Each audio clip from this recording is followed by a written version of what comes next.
Right, go on then, Maui. What is your bad point?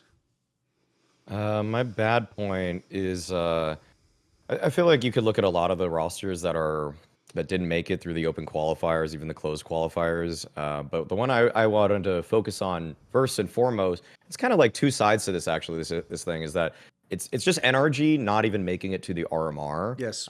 We obviously had Daps as a guest on the most previous show, and I had hopes. I actually think I said two Daps on that show. I think the chance that you make it to the major was under 50%, but I thought they'd make it to the RMR. That's where it's a bit disappointing. And you think that the player caliber on the roster, if an org like NRG is putting it together, would have made it at least that far. And I watched practically every NRG game. Maybe I missed like one or something like that. But I watched the one they lost. I watched the one that booted them out, basically, where they lost to like Nero and Droid's team. Actually, Droid changed his name, so I shouldn't use that name, but whatever. I mean, I watched them lose to like a tier 2 North American mixed team, basically. So there was like this team, like, even though they're new and even though they're, still putting everything together, I really thought that making the RMR was a bare minimum. And when they had their objectives for this team, I am certain that they weren't just, people are pretty cautious with their objectives nowadays. They're not just shooting for the moon all the time. They probably weren't saying to themselves, let's get to the legend stage of the major, but they were definitely thinking, let's make it to the RMR. If we lose 2-3 to a good team that's better than us,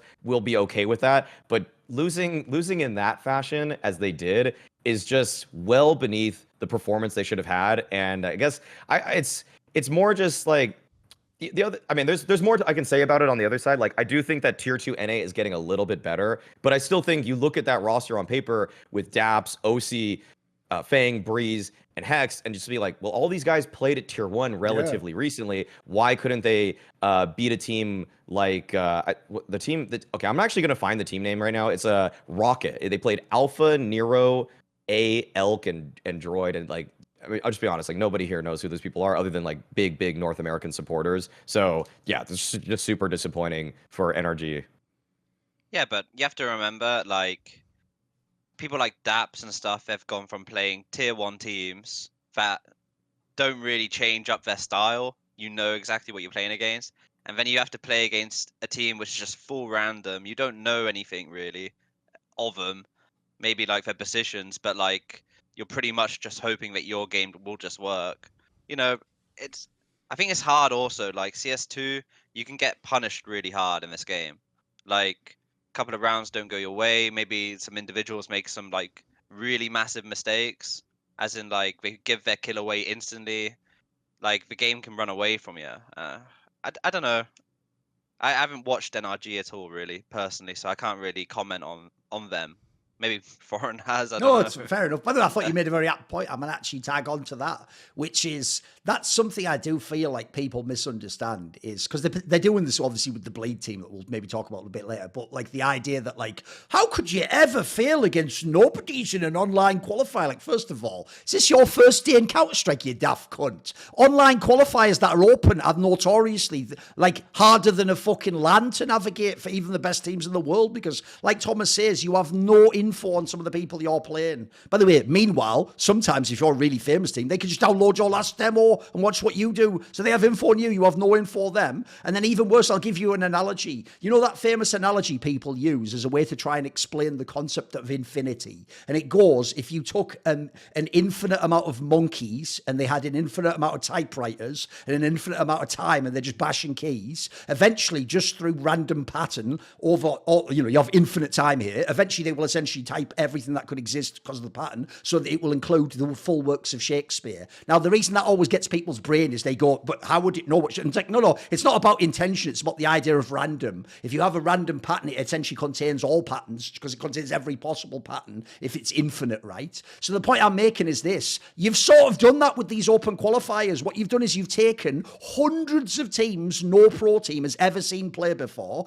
They're all just playing with seemingly random skill levels, experience, experience levels. And essentially what that means is, think about it, if you have all these pro teams match up against these nobody teams, it's inevitable you're going to get upsets. You're going to get the nightmare wrong scenario. Like maybe Daps' team, for example, has played a bunch of scrims against tier 1 NA teams, and they're actually getting the meta of how the game's played. And then they do play the team that just has a guy who just runs in like old JW with like no scopes you with the AWP around the corner for no reason. Like, what the fuck? Like, we're not planned for that. Like, remember, this is MR12, guys. You can lose a map really easy nowadays. Like, the part I can tell where people weren't from the MR12 era is, you guys don't realise, now it's gotten, even though the economy means you can play more of the rounds, MR12 is more like 3 good gun rounds, win or lose you the game. So suddenly randomised elements or like lock or just someone having a crazy playing style can just win you that like 2 key rounds that change it from you winning 13-11 to you losing 13-11. And then what happens is, because someone really on 2 rounds, 1 round, a flash didn't go off, another round a guy just got a 3k who's supposed to get a 2k, then a random fan who didn't watch the game goes, how could you ever lose to a team at that level? As though, by the way, like this was the major final and then you've just lost to like bums walking off the street. Like,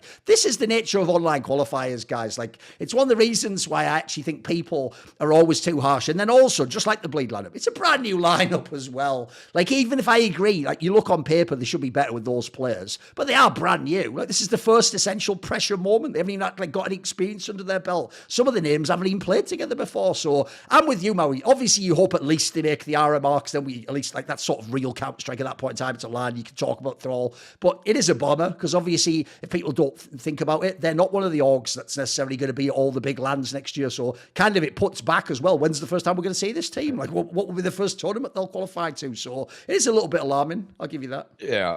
The one thing I actually say on the flip side, because I don't want to just throw shade at like, tier 2 North American teams or anything like that, is that actually, when I look at like the closed qualifier of the teams that especially made it to the Americas RMR from North America, I actually think it's probably stronger than it's been for quite some time. When I look at the teams that are actually on top, like the 3-0 team's Complexity, and the other is actually Stanislaw's team that he's been IGLing, which is kind of hilarious that Stanislaw's team made it to the RMR and Daps' team didn't make it. I don't know if there's some kind of foreshadowing that's happening already, but then I look at the other ones that made it, and it's like Nouns, Liquid, M80. They're all the kind of teams that you would really have expected to do well in North America, except for NRG. That's like basically the one that's been missing. But every other team actually is pretty respectable, including the one that actually beat them. And just like, shout out to the guy that was really popped off for Rocket. I just want to say his name one time. Like, Nero destroyed OC. Like, he had a really insane series against him, and he killed. It was in the series in the BO3. He killed OC 20 times. OC killed him 3 times, and like he just had his number the whole time. Really good game for him, and I like just want to give credit there and not just do a sob story for NRG.